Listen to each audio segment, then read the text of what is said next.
ES Audio. Hi, I'm John Weeks, and this is the Evening Standard's Tech and Science Daily. Coming up, are remote-controlled driverless cars coming to your city? But first, it looks like NASA's upcoming moon missions using large landers on the lunar surface could stir up clouds of dust which could damage other spacecraft and potentially impact future missions. A paper released by the Florida Space Institute has outlined the risks this dust could pose to spacecraft. It suggested that a spacecraft in low lunar orbit that passes through the dust caused by big landers, also known as the ejector sheet, will sustain extensive damage with hundreds of millions of impacts per square metre. It's something NASA is already aware of, and it's thought the space agency is already looking for ways to mitigate the dust problem, potentially using shields. Now, Reddit has responded to criticism of its plans to hike its API costs, aka the money third-party apps pay to access information from the website.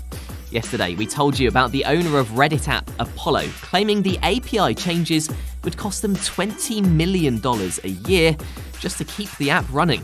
In response, Reddit told us it's been in contact with Apollo and others about the changes over the last 6 weeks, and its stance on third-party apps has not changed. Reddit said expansive access to data has impact and costs involved, and said it has an obligation to our communities to be responsible stewards of data. So, the changes could mean your favourite third-party Reddit app will stop running when the changes take effect later this month. Now, it turns out ordering groceries through food delivery apps could be costing you more than you think. A study by consumer group Which has found groceries ordered via apps like Deliveroo, Just Eat or Uber Eats could cost twice the price of buying directly from the same shop.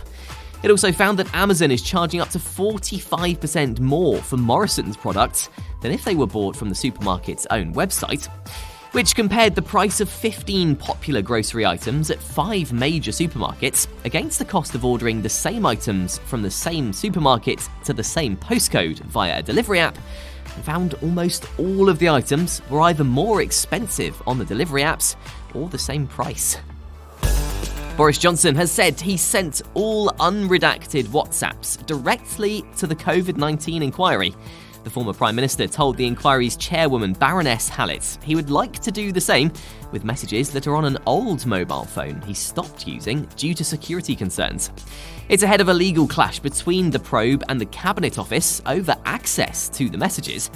The inquiry's been set up to examine the UK's response to and impact of the COVID-19 pandemic and learn lessons for the future. Now, as we get closer to autonomous cars driving us around, the next best thing is being rolled out in Milton Keynes: remote-controlled driverless cars. Taxi!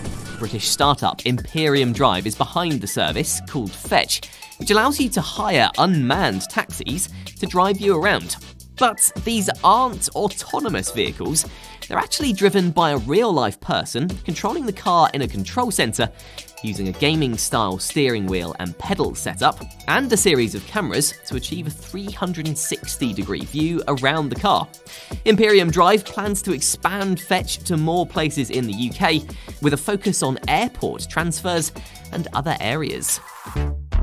Now, a team of academics from the University of Aberdeen are hoping their technology will prove that water can form on Mars. They've created a device called Habit, designed to monitor and record a process which they believe happens on the red planet. The team believe unique salts on the surface absorb water from the atmosphere and produce liquid water in the form of brine at night when the temperature is at its lowest.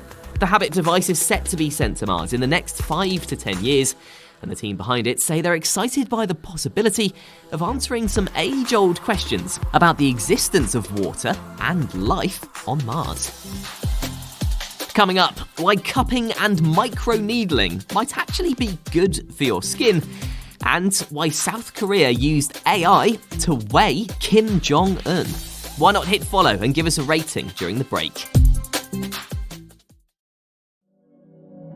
Welcome back. It turns out cupping and microneedling may both actually help rejuvenate your skin. A study on rats by researchers in Turkey found that cupping, the process of creating suction on your skin using special cups, actually increased the thickness of the rat's skin. Meanwhile, microneedling, which is when thin needles are used to make tiny holes in the top layer of skin, boosted collagen levels, a protein associated with younger skin.